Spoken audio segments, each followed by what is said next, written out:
അതായത് ദൈവം തമ്പുരാൻ ബോധം കെടുത്തുന്ന ദൈവമാണ്, ബോധം തരുന്ന ദൈവമാണ്. ഹല്ലേലൂയ. ഈ ഒരു സത്യം നിങ്ങൾ മനസ്സിലാക്കണം. ബൈബിളിൽ ബോധം കെടുത്തിയൊരു പലരുണ്ട്. രണ്ടുദാഹരണം പറയാം. ആദ്യത്തെ ബോധം കെടുത്തല് ഓപ്പറേഷൻ ചെയ്തു ആരെ? ആദത്തിനെ. ആണോ? യെസ്. രണ്ടാമത് യേശു ക്രിസ്തു. അതിൻ്റെ ഇടയ്ക്ക് കുറെ പേരുണ്ട് കേട്ടോ, ബോധം കെട്ടവരുണ്ട്. അത് ഞാനിപ്പോൾ പറയുന്നില്ല. പുതിയ നിയമത്തിലെടുക്കാം. യേശു ക്രിസ്തുവിനെ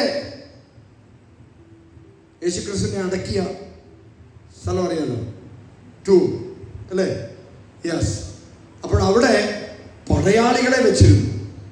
സ്വർഗത്തിൽ നിന്നൊരു ദൈവദൂതൻ ഇറങ്ങി. എന്ത് സംഭവിച്ചു? പടയാളികൾക്ക് ഇങ്ങനെ നിന്നോ? പടയാളികൾക്ക് എന്ത് സംഭവിച്ചു? അവരെല്ലാവരും നിലത്ത് വീണ് ബോധം കെട്ടു. അവർക്ക് യാതൊരു ബോധവുമില്ല.